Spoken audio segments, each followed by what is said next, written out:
What up? What up? What up, y'all? You now tapped in with the Stamper Podcast, episode 23, episode MJ. You feel me? Let's go. Yeah, let's go. Yeah, one day at a time, y'all. One day at a time.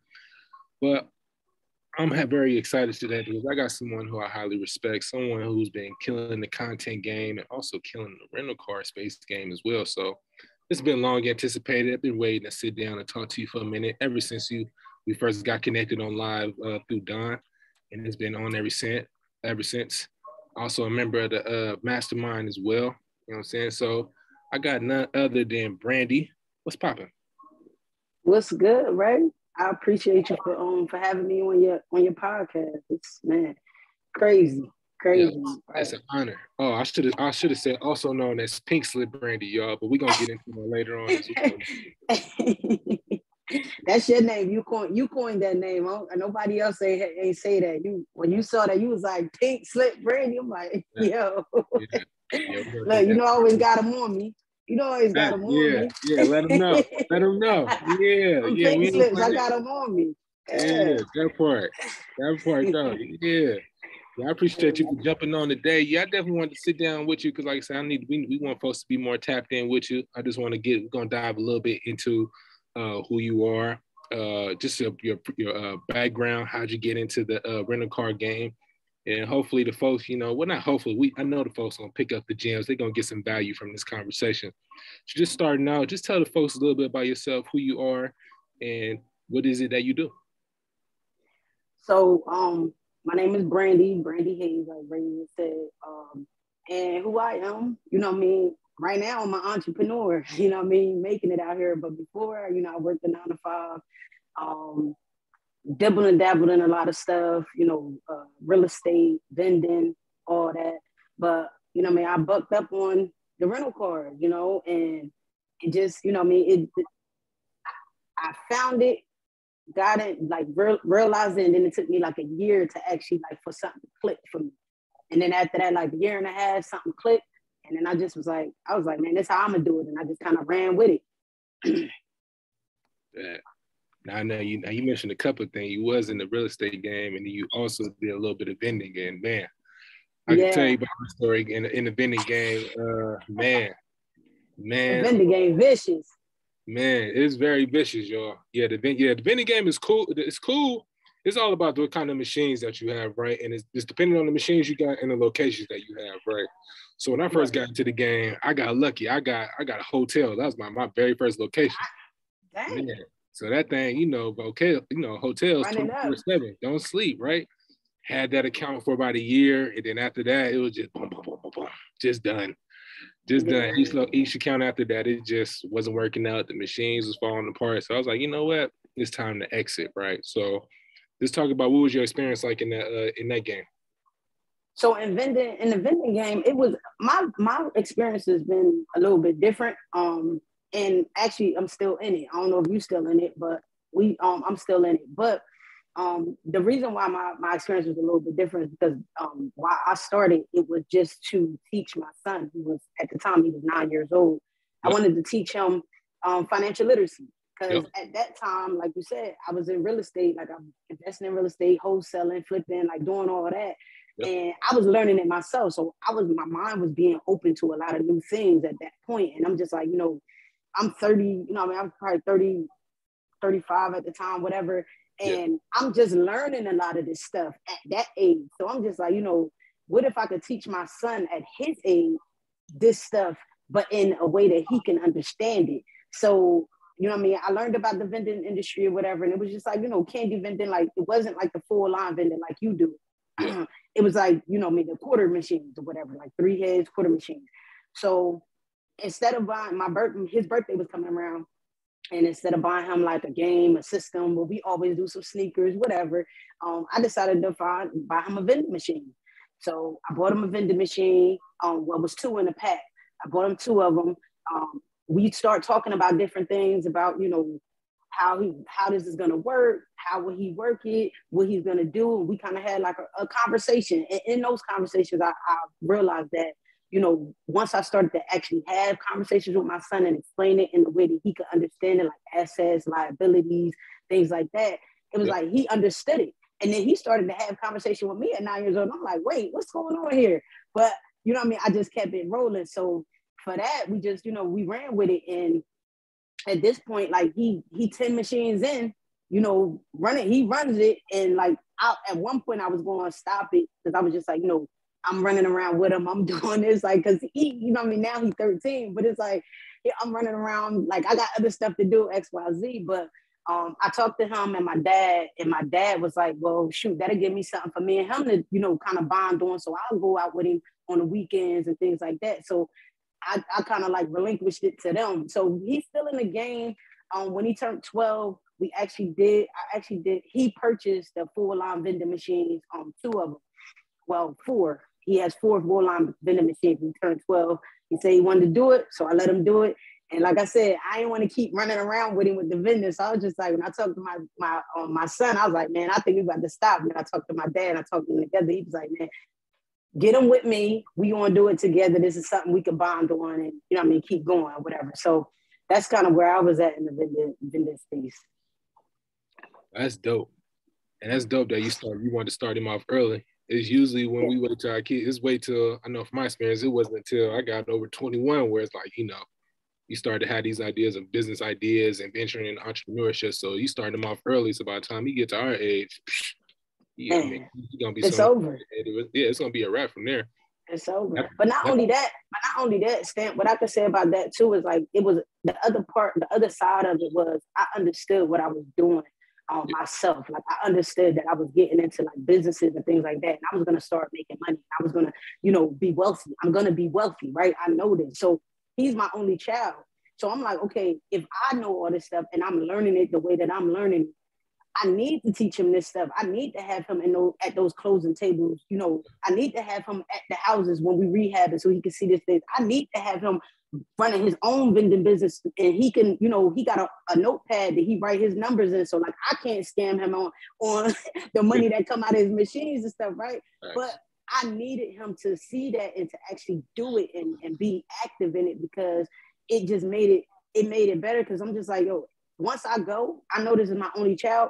It's gonna go to him in some sort of way. So if he don't understand how to like take care of it, then it's gonna be gone when I'm gone. So like that generational wealth thing that we talk about, we can't keep saying generational wealth and not teaching these kids how to like work how we working and do what we doing. You feel me? Like I look at where we come from in the hood, you go to the corner store and it's like the kids are in there serving you and they behind the counter taking your money, in the corner store. So I look at it like that. It's like, but then you go to that corner store so much, eventually that kid is an adult. Right. You get what I'm saying? So it's just different. It's different. And the skills that you build in at that age as well. Like, for example, there's a restaurant out here. It's a family restaurant. And I used to be a part of this business networking group and we would do our meetings there, right? And around lunchtime, that's obviously what the most busiest time, right? And at the cash register, is this 11-year-old kid who's taking everybody orders, and while I don't know if his parents or his older sisters and brothers, they cooking the food, and he's over there taking the orders, right? So just imagine what that's going to do for him by the time he gets 18, he gets 21, he damn near going to be running the place. Absolutely, man. That's just what it is. Definitely. That's what it is. So let's talk about your real estate journey. I know previously you mentioned before you got into the wholesaling game.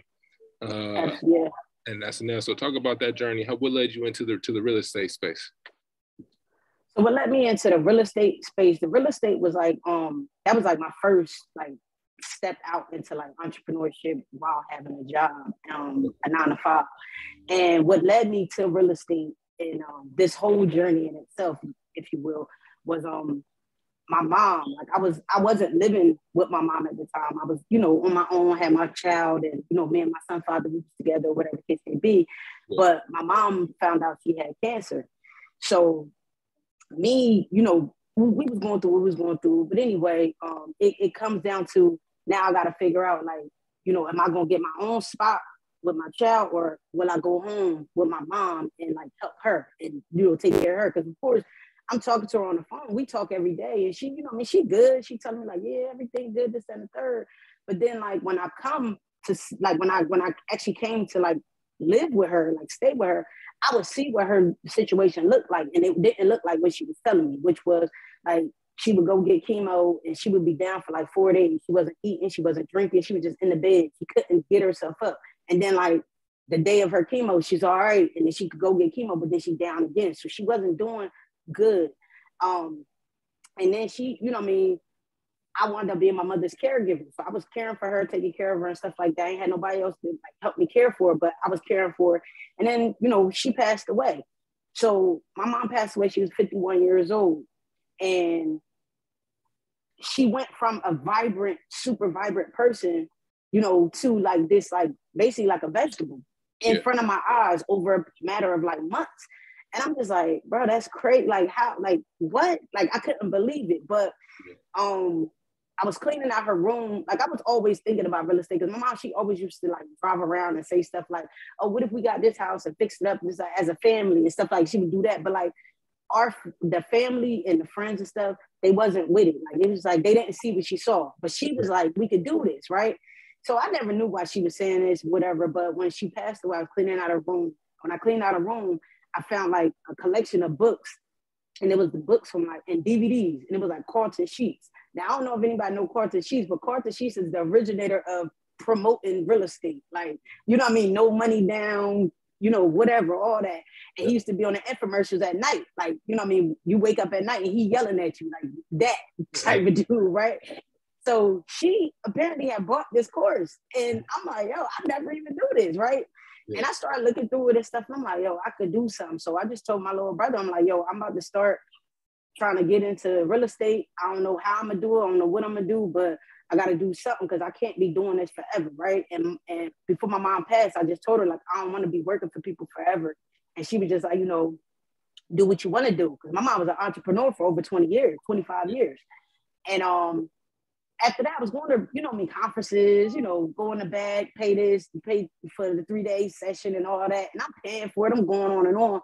But they wanted me to pay like $50,000. And I'm like, yo, I don't got nothing. All I got is this house. And like, it's debt. Like, you know what I mean? I pay a mortgage every month. My mom got this house, but I pay a mortgage. So I just basically was like, you know, I'm writing like notes like crazy. So the man said something at one of the things, and he was like, you know, wholesaler. He explained the process, but then he kind of went to something else. So I told my brother, I said, well, we want to check out this wholesaling thing, like see what that about. And he was like, all right.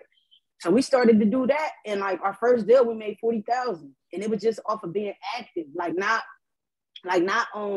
being like, oh, I got to figure out this, I got to figure out that. For a while we did that, but then it was just like, man, I see the process, I see the steps they're going through. I just need to do those steps to get to the end. And that's where it took us to. So yeah, we just was like flipping real estate. I always knew that I wanted to hold the properties though, because it was just like, you know, it's more holding them than like giving them away to people. And that's just that residual income, you feel me? So I wound up buying a house for cash, fixing it up myself. And I had a tenant, my tenant been in there for 3 years now. I ain't had no issue. Word. Yeah, 3 years. And I got them during the pandemic when everybody was like, oh, you can't be around people, you can't go in those spaces and that. And I had open house for my joint in the hood. Like, I was like, got the balloons. I'm like, you gonna do open house. Y'all did an open house. My aunt like, why is you doing all that? Just find somebody. I said, I want to find the right person though. I don't want to just find anybody to get in my house. I'm like, cause I didn't this thing, when I tell you it's a brand new house, like I put everything new in this house. Like the pipe, the plumbing, the water, you know what I mean, the heating, the floors, the walls, like I gutted the whole house. So I'm like, I don't want anybody to just jump here because if anything, I'll move in here. Like it's a free house. Like, so he was like, man, you got, but I did an open house. I got the right person with the right family in there, and they've been in there ever since. They ain't stopped paying. That's dope. That's dope. Even when you ain't working, you still waking up to that mailbox money. You don't get no better. Absolutely, man. That mailbox money different, especially when you cashed out. That profit crazy. That's dope. So now that you've been going over your journey in regards to the real estate game and the vending game, now before I move on, now was anybody like, did you come from a background of entrepreneurs, or is this or just pretty much just started with you?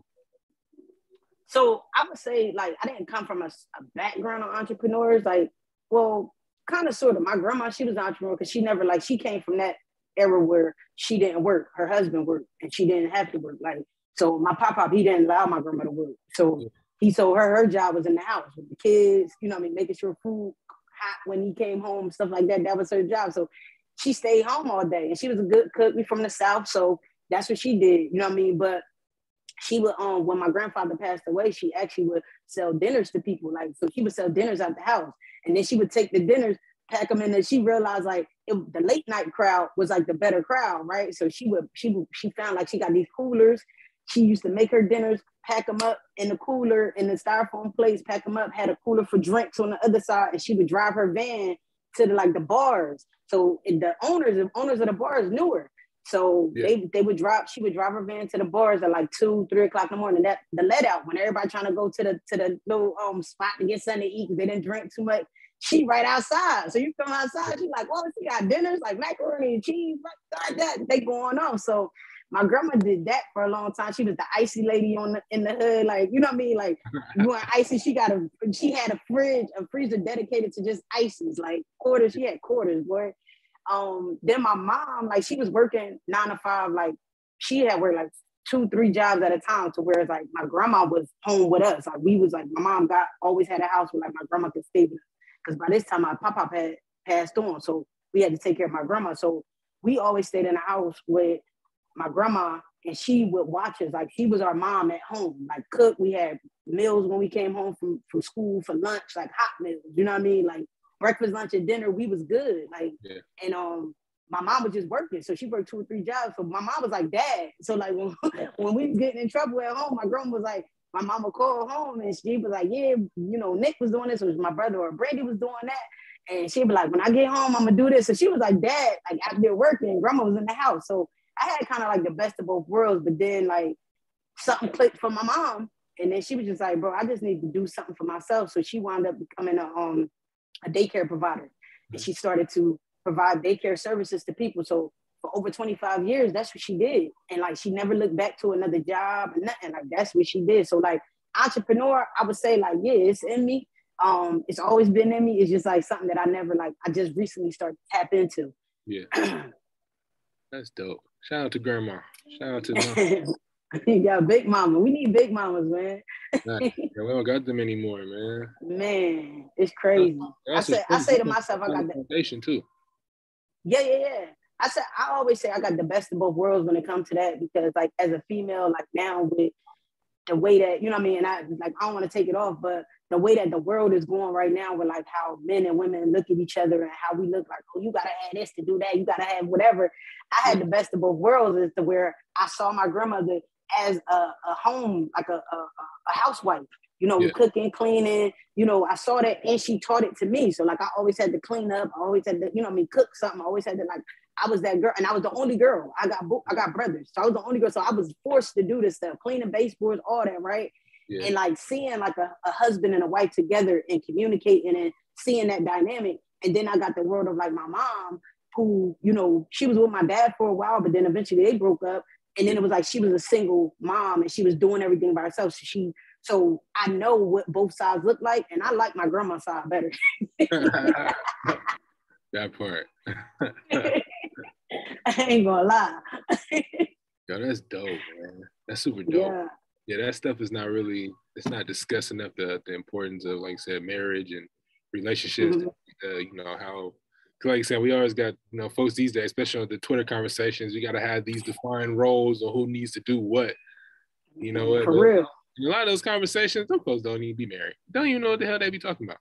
They don't even be in relationships. Like, if you're in a real relationship, like, you wouldn't talk like that. Most of these people that's talking like this are not really in real relationships. They're just with people just to say, I got somebody. But you're single.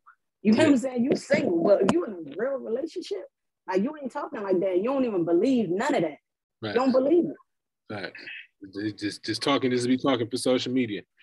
Absolutely. Right? So now we're going into your background. Let's get into that conversation about these rental cars, because I know you out here building the fleet, building an empire. So talk about that first experience. What was that? How did you get your first rental car? How did you even find out about this industry? So I found out about this industry through, like, I actually saw somebody online, you know, talking about it. And it was on YouTube. That was my first like hit of it. Like, oh, you know what I mean? It was a female, she was talking about it on YouTube. And then I was on Instagram, of course, and like I seen somebody actually had a course for it. So I'm just like, I was kind of like, you know, I was interested, you know what I mean, curious, but at the same time, I'm like, I'm doing real estate, I'm doing this, I ain't got time for that or whatever. But they was running the sale, so I was just like, man, let me grab this course and like I'll put it to the side, but like I'll get to it. So that's kind of how I was initially introduced to it. But once I went through the whole, you know, course and stuff like that, it was just like I saw like the way that they were positioning it.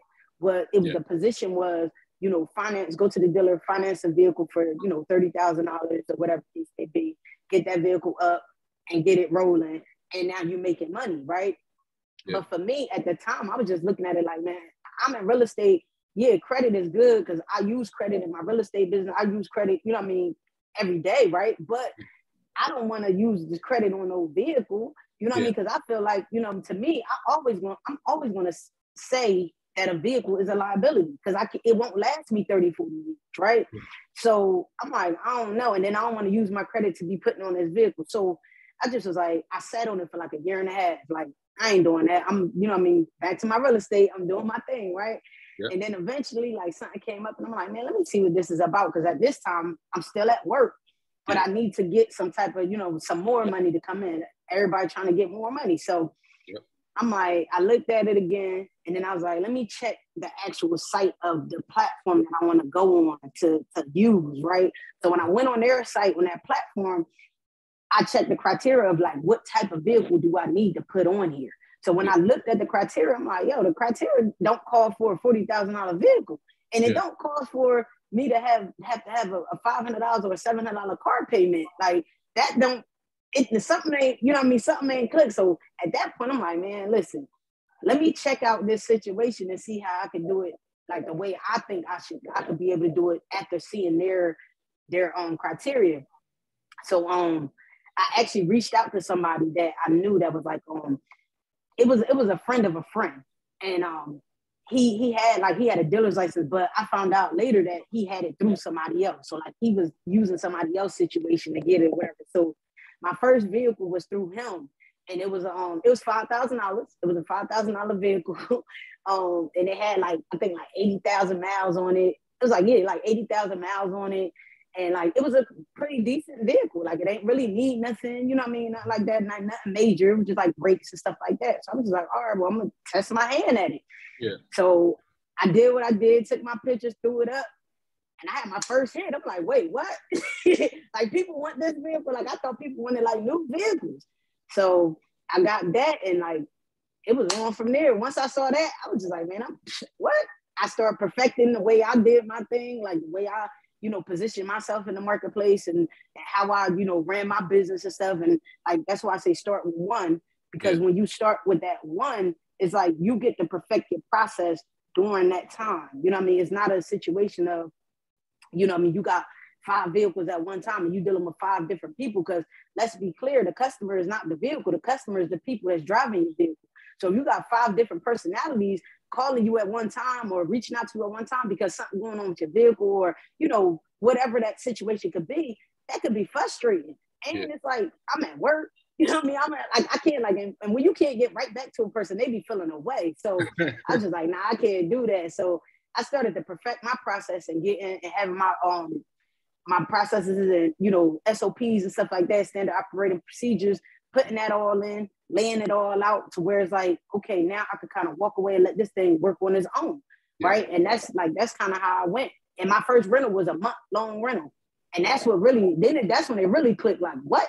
Like a whole month you join, this don't fit. At the time, it was like, I think it was $50 a day.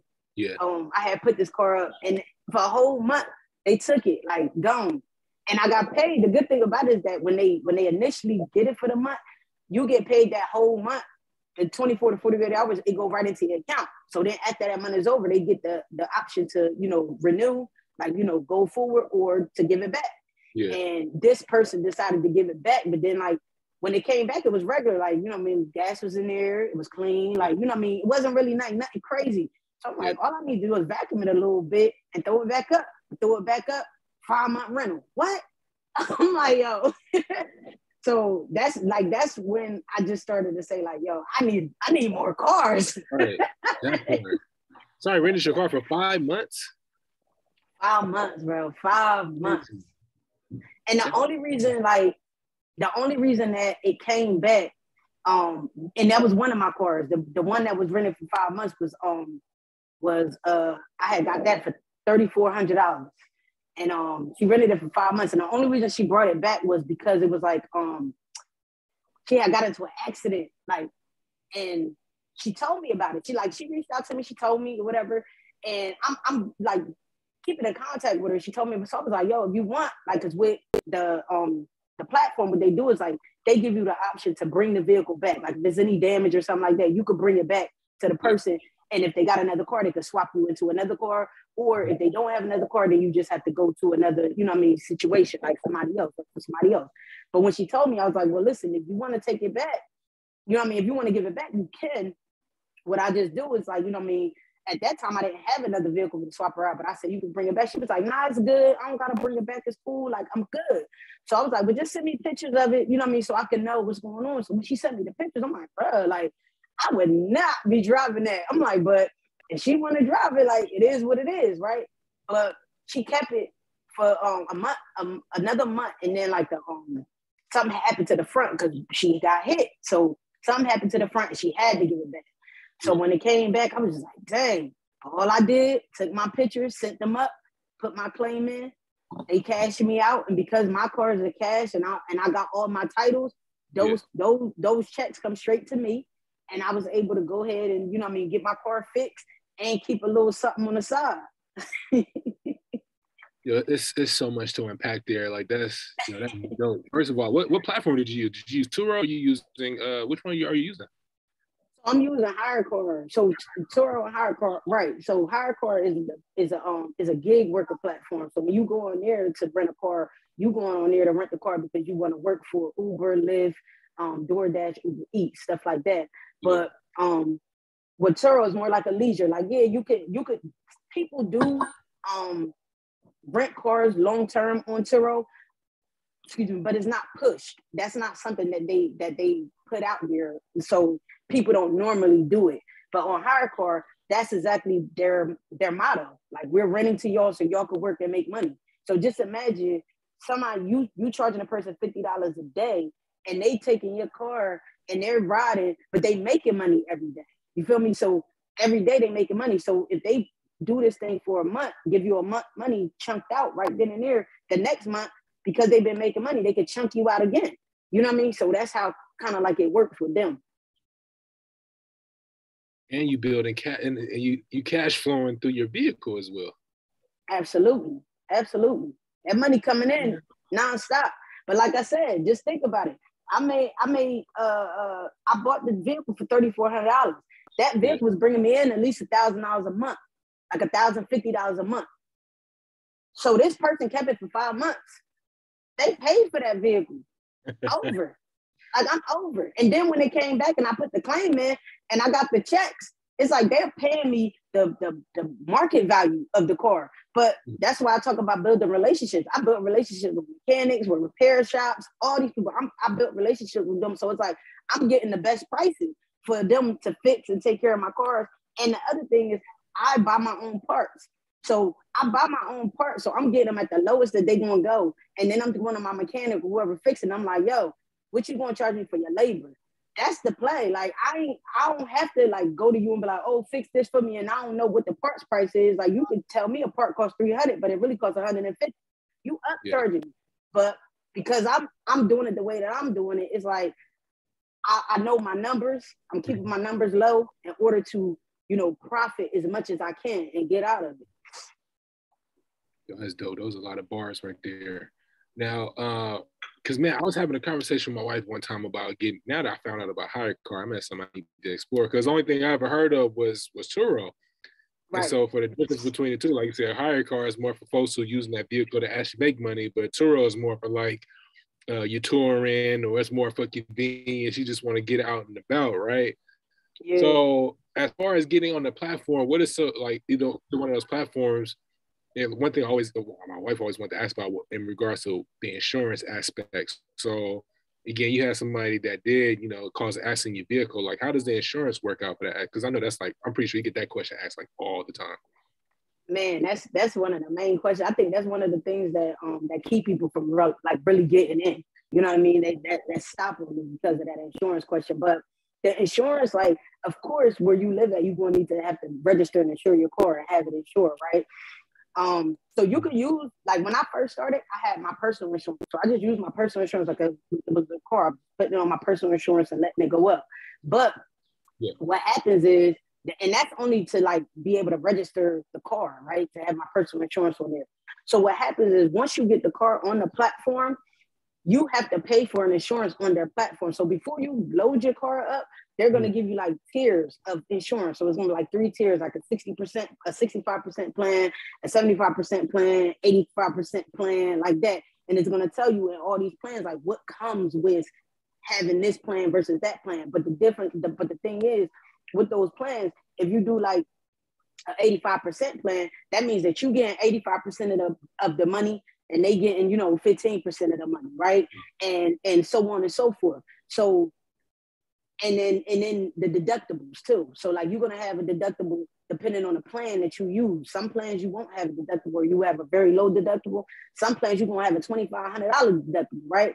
So for me, I use the lower plan because I got cash cars. I could fix the cars myself. Like if they decide they don't want to fix this, I could go somewhere, a relationship that I built, and get a little something, fix it up, throw it back out, right? But you're gonna pay that. Like that's the initial, like when you're getting in. So once you get in, you want to do that. Then on the driver's side, on the side of the person that's trying to rent your vehicle, they going through the same process. When they come on and try to rent the vehicle, they going through that same process. So hire cars really getting their percentage on both ends. That's how they keep the platform going. That's how they keep their marketing and stuff like that. So if you pick the 15% plan and they pick the 15% plan, hire cars get 30% of the money, right? Total, right? But you get 85% on your side, right? I'll take that. I'll take 85%, right? But if something happened to the vehicle and it's on the platform, you go through hire car. Now, I told you earlier that I put my personal insurance on that car, right? But when the situation happened to my car, I did not go to my personal insurance and talk to them about, hey, it's an accident. I went through hire car and let them know, like, hey, this is an accident. I need y'all to, X, Y, Z, take care of this. And they was like, all right, we're going to look into it. We're going to do this. And they take care of it. So I'm dealing with hire car. I'm not dealing with personal insurance. So your insurance, whether you're personal, commercial, whatever, you're never using them. Like worst case scenario, you use them because if you got let's say a newer vehicle and you like, I need to get this fixed and I didn't do what I was supposed to do to make sure that I covered myself to get coverage, to make sure that I could get that claim done, then, you might want to use that insurance, but I never use my insurance. It's always through the platform. That's great to know. Yeah, that is definitely great to know. So I'm pretty sure folks listening to this had to ease their fears a bit about the insurance. Just go through the Man, that's the main question I get. Like you say that, but that's really like that's the biggest question because like you think about yourself driving your own car, and it's just like, bro, when I get in that time, don't call the police because I don't need my insurance to go up. That's the first thing you say. Like, how can we resolve this right here? You feel me? So you're thinking about that, but like for me, it's like once it's on this platform, they taking care of all that. That's why I say, like, I tell my guests, like, hey, if anything happens, let me know. And that's another thing, like having that good customer service communication with your guests, because sometimes people will do stuff and won't even let you know. You get that car, but you're like, what's going on? You know what I mean? So they let me know immediately, like, yo, this was happening, that's what's happening, whatever, because they know they got these cars for a minute. Like, it's like basically their car at this point, but they just, financing it, if you will. Thanks. I got a question right here from the podcast. She said, what would she recommend for someone using a Tesla that is insured under commercial insurance? Are you, what huh? I said, so me personally, I wouldn't buy a Tesla. I wouldn't, well, you would know that because I only buy a $3,000 to $5,000 vehicle. I wouldn't personally buy a Tesla. But you can still put that vehicle on the platform. Yeah. Like all they want is that you have insurance. Like your car just needs to be insured and registered. But once it's on the platform, you're using that insurance. So you can still put it on the platform. But what I would say about that too is like, if it's a vehicle that you can't stand to see somebody like messing up, or, oh, I don't want this to happen and I don't want that to happen, and they scrape my rims and, you know, my car scraped up or whatever. If you can't stand that part of it, I wouldn't put that type of vehicle on the platform. Now, it looks good when people post these cars on the platform and they're like newer, high-end cars or whatever. But I always tell people, I'm like, think about yourself when you go to rent a vehicle from like Enterprise or Hertz or something like that. Like, you ain't taking care of that car. I know I'm not. Like, I don't take care of that car. Like, man, do what y'all want. Throw that stuff around. It don't matter. I don't care. I'm not like, matter of fact, I paid the extra up front for the insurance so that, you know what I mean, if anything happened, I can just walk away from this joint.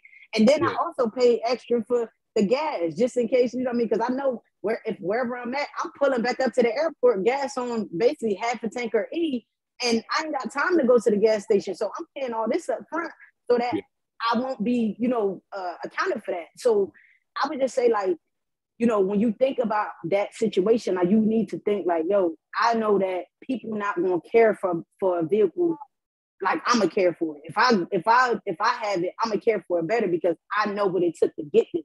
But they don't care what it took to get that. All they need is a vehicle to get around. So it's like they're not gonna care for that vehicle like that. So if you feel like you can't like stand to put it up there because it costs too much or because I know them Teslas because like 40, 50,000. You know what I mean? And it's like it's crazy. And like I personally wouldn't do that. And like the whole narrative of, oh, you can, you know, rent a vehicle. I mean, you could drive the car of your dreams and make money on it.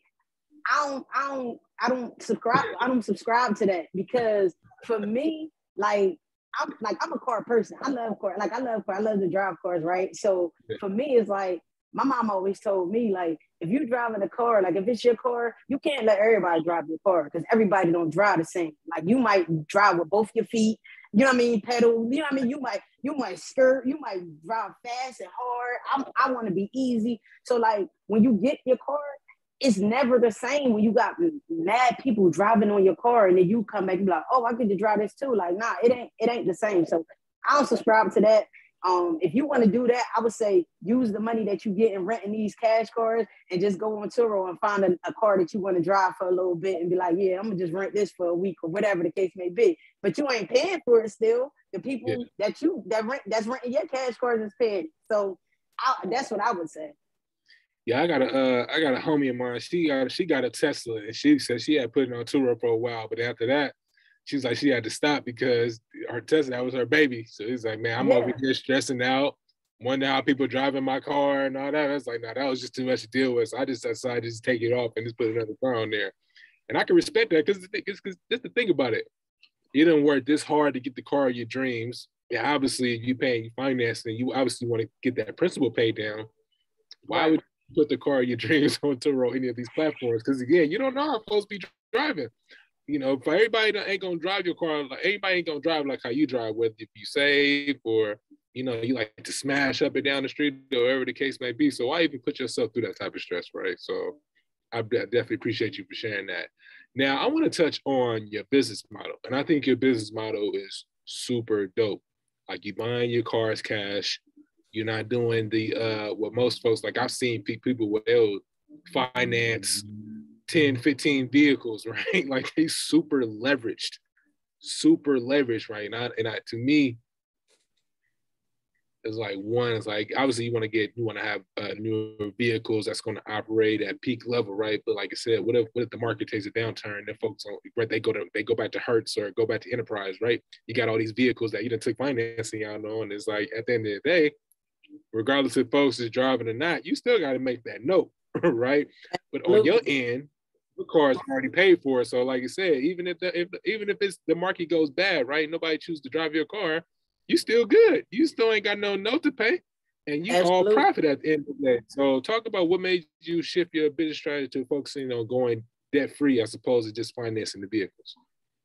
Like kind of like what I said in the beginning, like I just didn't see myself putting debt on a vehicle because I believe this to be true is that, you know, cars, even though we found a way to make money from them, we found a way to put them somewhere so we can make some money from them, it's still a liability, right? It's still a liability. So I always took that with me, because like I've had a lot of cars in my life. Like I've turned over a lot of cars in my life. So it's just like, where I had accidents, you know what I mean? Stuff was just happening. So it's just like, I knew that I didn't want to go that route. And then not only that, like I always bought like cars that were like cashed out, or like low, like, you know what I mean? So I'm just like, I didn't want to do it that way, because it was just like, if I get into this, like you said, this heavy debt on this side, I'm still servicing the debt, whether, you know what I mean, whether this I'm good or not, I'm still servicing this debt. So I have not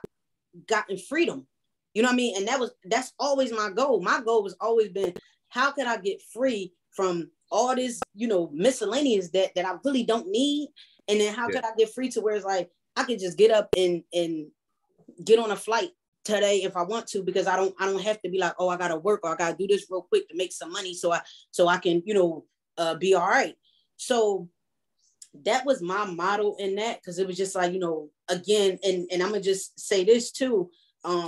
I always talk about all the sides of the business, like not just, oh, get debt free, whatever. I also like look at the headlines and look what the big box stores are doing, like Hertz and them like that, right? So during the pandemic, Hertz had took a downturn. They went bankrupt, right? And everybody thought, like at that time, like Turo, like they was booming, like these you know, car sharing platforms is booming, because it was like, oh, they doing downturn, whatever. But I spoke on it. I said, yo, you got to watch what they doing, because like, yeah, they can do bankruptcy, but that's what businesses do. Like businesses do, they put bankruptcy in, you know, 4, 5, 10 times, you know what I mean? But they always reinvent themselves and come on back, right?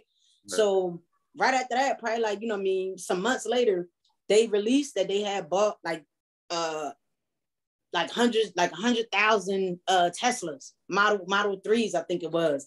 And at this time, like I said, Turo was booming and everybody was buying Teslas, because it was just like, that was the car that was going for $250 to $300 a day, no questions, right? Everybody wanted to drive a Tesla. But once Hertz got it, and I was looking, I'm like, bro, like look at this. And I looked at the schematics of it and the math, and it was just like, in this area where Hertz got these Teslas and they done already dropped them in the airport space to be like, y'all can rent these now, they have them in there for $100 a day, right? $100 a day Hertz could get for their vehicle, for their same Tesla Model 3 that you have on the platform in that same area for $250 to $300 a day, right? But when you think about that, it's like, Hertz could go down to $100 on those Teslas, because it means nothing to them, because they bought hundreds of thousands of them, you know what I mean? Like basically cashed out on them, feel me? Like what I do. But it hurts you because you only got one of those vehicles, and you need $250 to $300 a day. But at the same time, the lowest you could go is $200 or $250. You cannot go no lower than that. If you go lower than that, you can't move this vehicle. In order to turn this vehicle on, it has to be making $250 a day in order to make those payments, insurance, you know what I mean, whatever the case may be. And it's like, that kind of, you know, it kind of put a monkey wrench into like most people's plans, because it was just like, we buying these cars too, but like Hertz done did this, and now they basically got the same cars we got, because for a bit, like nobody had those cars but personal people, like, you know, you and me, we could buy a Tesla real quick and jump out there. The other thing I say is the recalls, right? So they like, it's a lot of recalls going on these cars. So the most recalls you're gonna get is like the newer vehicles. You know what I mean? Some older vehicles, but mostly newer vehicles. The thing with the recalls is that when you have a recall on your vehicle, Turo in these platforms, the car share platform, they're gonna delist your car. Like, no questions asked. Like, oh, we see that you got a recall. We see that this car got a recall, delisted. They sending a message to the person that's driving. They might be driving in the middle of a little, you know what I mean, situation. And they sending a message to them like, return this vehicle, go get another vehicle, or do whatever you need to do. Now you done messed up their experience with you because, you know what I mean, the situation with a recall. And it's like, that's kind of crazy to me. So I'm just like, nah, it was too many variables that made it like not worth it, if you will, you know what I mean, on my end. Let's just say that. That's dope, man. Yeah, I remember that. Yeah, Hertz was on the brink of going bankrupt. Yeah. All those vehicles, man. That's crazy. Yeah. That's cool, man. Yeah, They actually did though. They actually did file for bankruptcy, but they got, you know what I mean? You know, they always have money. Once you file for bankruptcy, you can use, you know, investors' money or whatever the case can be. And they jump right back into it. They never really, they just pivoted. You know what I mean? They saw, because guess what they did? They saw what was selling. Like the, you know what I mean? The regular cars are still selling, but they understood that people was going towards the EV market too. So it's like, if people want an EV market, we got to figure out how to get in that market too. So what they did, we going to the people that sell the EV vehicles, the best ones, and we gonna get them on our platform, and that's what they did. And they left all those folks who bought those new cars high and dry. Yeah, man. Stuck with the note. Man, I say that all the time. I'm like, yo, people, it's a lot of people out here trying to figure out how to JV and how to drive, like have these vehicles and have their own situation, like not be on a platform because they like, oh, Turo take too much money, or HireCar take too much money, or these platforms, they taking too much money.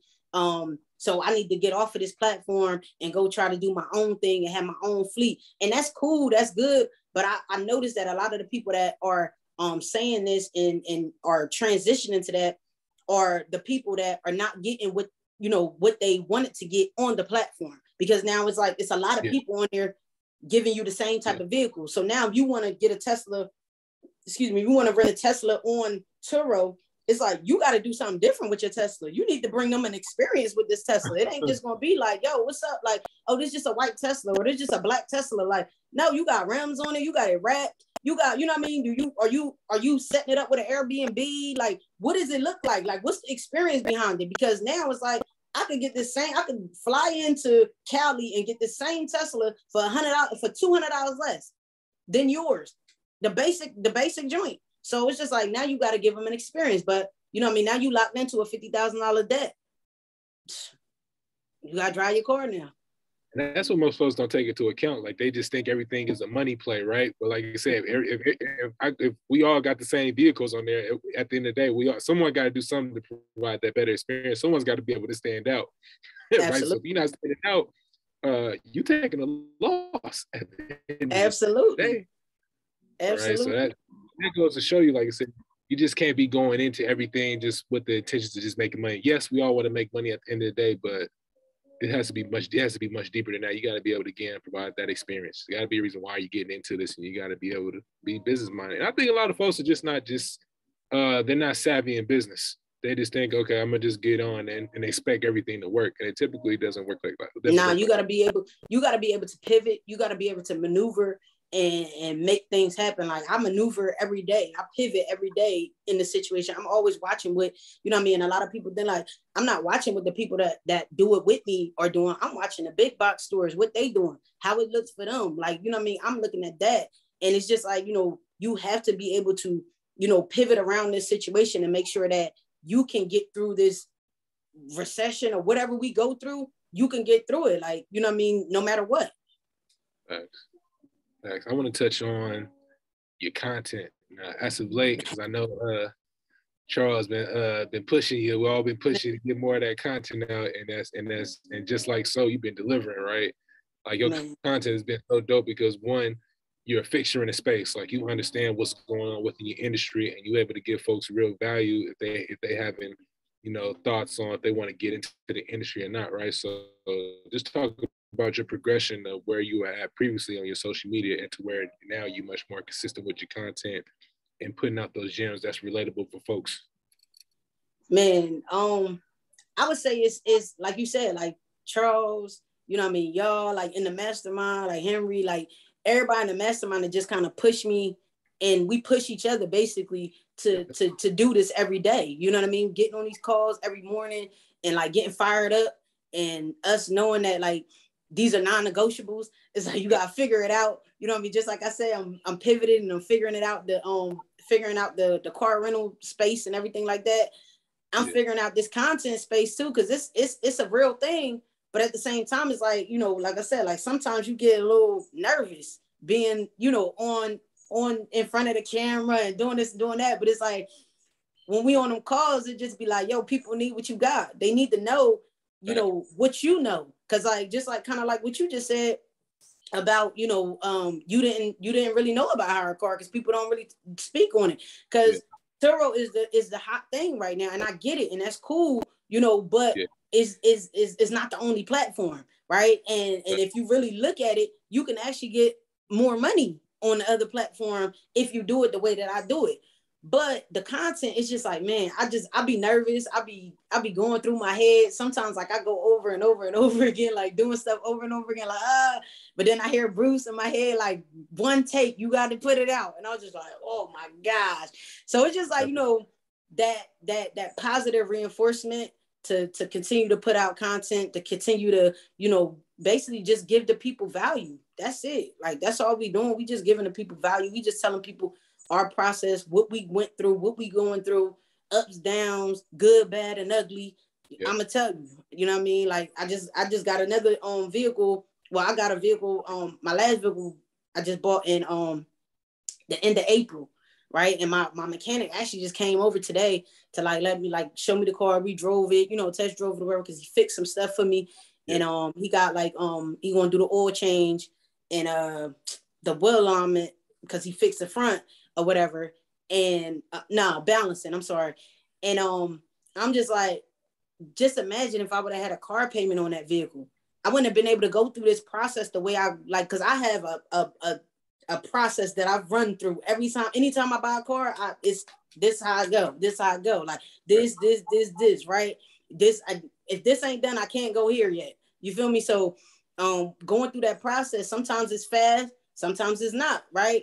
But just not having that, like that car payment is like, I'm cool. Like, you know what I mean? Yeah, you need another day or two. All right, cool.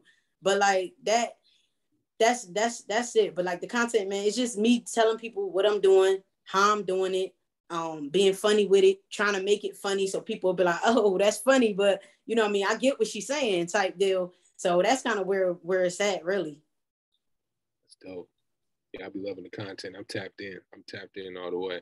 So for someone that's listening to this conversation, Ryan, I'm pretty sure they want to hear. They may be in conversations actually getting their first vehicle, and they want to put this on hire car, right? In that stage of purchasing your car, what would you say was some criteria that a person should follow before making that decision to buy that car and then put it on hire car?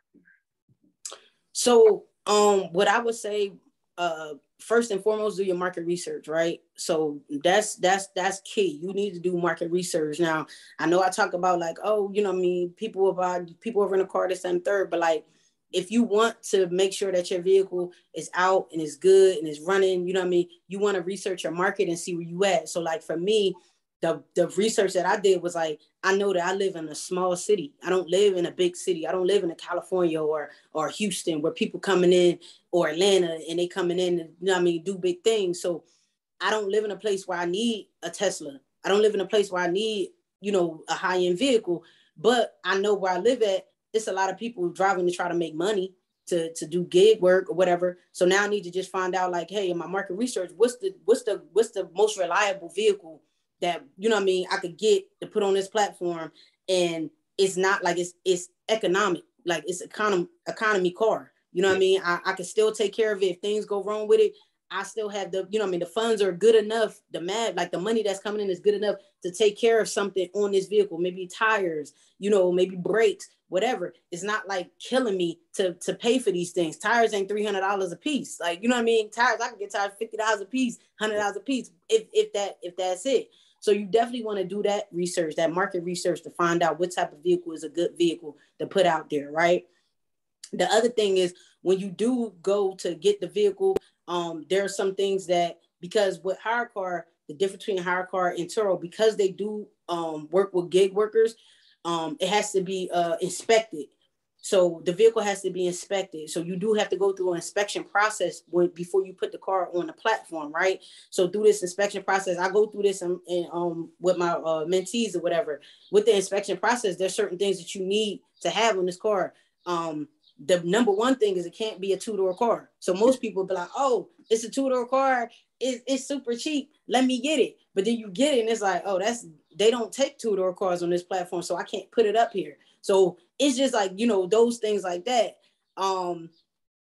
What else? Just, just knowing that whatever you get, and I'll say this, whatever you decide to get, you can take care of it yourself without somebody else doing it for you, right?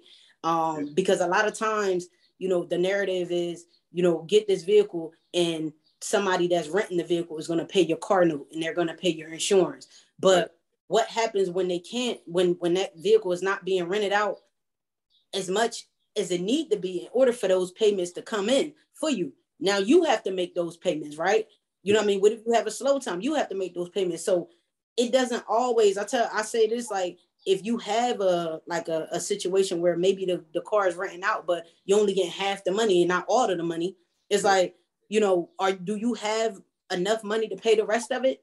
Or were you just banking on these people paying this car? No, you get what I'm saying? So there's just, it's not like, to me, like, it's not rocket science. I understand that. But you know, it's something that you gotta like work at. It's something that you gotta learn. I'm learning every day. Every day that I get a new, you know, new situation, or I buy a new vehicle, or I'm doing something new, I'm learning every day. You know what I mean? So I don't say I know everything, because I don't. I'm learning just like everybody else learning. You know what I mean? I actually, you know, because I had some time, I actually got on a gig platform myself and started driving and seeing what my, you know what I mean, what my drivers deal with. You feel me? On the other side of it, right? Because at the end of the day, we know gas prices hiked up crazy, right? So during that time, I'm driving for this platform, and I'm looking at myself like, yo, I gotta bring my prices down because the gas is high, right? That's what I'm thinking to myself. And before I did that, I'm driving for this platform, and I started getting extra money. Like, they was just giving me extra. I'm like, what is this for? So when they sending out emails, they like, yo, we giving you an extra this much or that much for this week because you drove this much, and that's going to equivalent to you being able to pay for gas and things like that. I'm like, whoa. I'm like, but in my mind, I'm thinking like, I need to help my renters and like bring my prices down. But really and truthfully, they good. They good. Like, if they really drive, like, because I don't even do it all the time. I only do it sparingly, and I make good money. So it's just like, bro, if this what you do all the time, you can pay $50 a day. You got it. You feel me? That's dope, man. That's dope. Before we wrap up, I always gotta ask this question: Where do you see your business in the next 5 to 10 years? Man,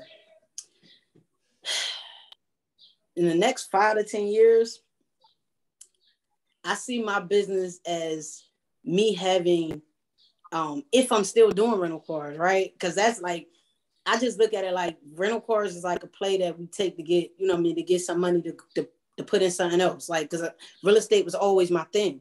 So if I'm getting this money and I'm stacking it away, I could buy more real estate, right? But 5 to 10 years, if I'm still in real estate, I see myself having like a full team. Like, they doing everything for me. I'm really completely hands off. Like, right now, I'm halfway hands off because I got processes in place to give me hands off of the situation. But I still gotta, you know, get my cars up and running. I still gotta be the one to go find the cars and, you know, go talk to the people and negotiate and, you know, do all that and get the cars fixed, buy the parts. You know, I still gotta get all those processes done to the end, to where it's like, okay, it's on the platform, and now I'm not dealing with it. Now it's a passive situation. Because I got things in place. But I see, if I'm still in this business, I see it as me not having like my hands in it at all. Like, kind of like an enterprise situation. Like, I got a little brick and mortar situation, or not. Maybe I got a little just a little parking lot that I own, and I got my car sitting on there, and I just got somebody that take care of that situation, take care of all the situations for me. Like, that's all. So being hands off, that's the dream, man. Being passed off in the business, pretty much just limiting yourself in the business, but it's still cash flowing, and you're still able to monetize at the end of the day. That's a sweet spot for me. Plug all your stuff in, because I know you got courses. I didn't even get a chance to talk about that. Talk about the course before you drop out, before you leave out. Where can they find you? All of that. So if y'all want to reach me, the best place to reach me is on Instagram. My Instagram handle is Network with Brandi. That's Network with Brandi, and my name is spelled Brandi. And I do have free resources too. So I got free resources. I got a 5-step guide. So I say in this guide, this is just the steps that 5 steps that I took to get started in my rental car process. That if you are a self-motivated person and you feel like you don't really need anybody else, this is the guide that you can use to get started. And then like you can figure everything out in the inside once you get in, you feel me? But if you need that extra help, I got a course, my debt-free rental course, where I go through the whole process, the 5 steps plus the whole process. I take you through the whole process of purchasing all the way to putting it on the platform, insurance, everything. I take you through all that in my course. But I did just drop a car rental accelerator program because I noticed that it's a lot of people that take my course, but they take it and then it's like kind of like, I still want to do it, but I still got some questions. I still don't have the confidence to do it and to really get out there and do it myself. So the accelerator program is for that person that, you know, maybe you bought my course, maybe you haven't, but you know what I mean? You want to do this, but you just don't have that confidence, and you need somebody to like look over your shoulder on the type of car that I'm buying. I need somebody to look over my shoulder on if I'm talking to the right people, what resources I need, all that stuff. That's my 4-week intensive. Like, I'm just going to be intense, 4 weeks of intense, you know, drilling in on them to let them know like, yo, we going to get you to the end. Cause that's my goal, is to get them to where I'm at and having that first car on the platform and seeing that it's possible. Cause like, I didn't really believe it was possible until I saw that first month money come in. And it was just like, bro, I need more cars.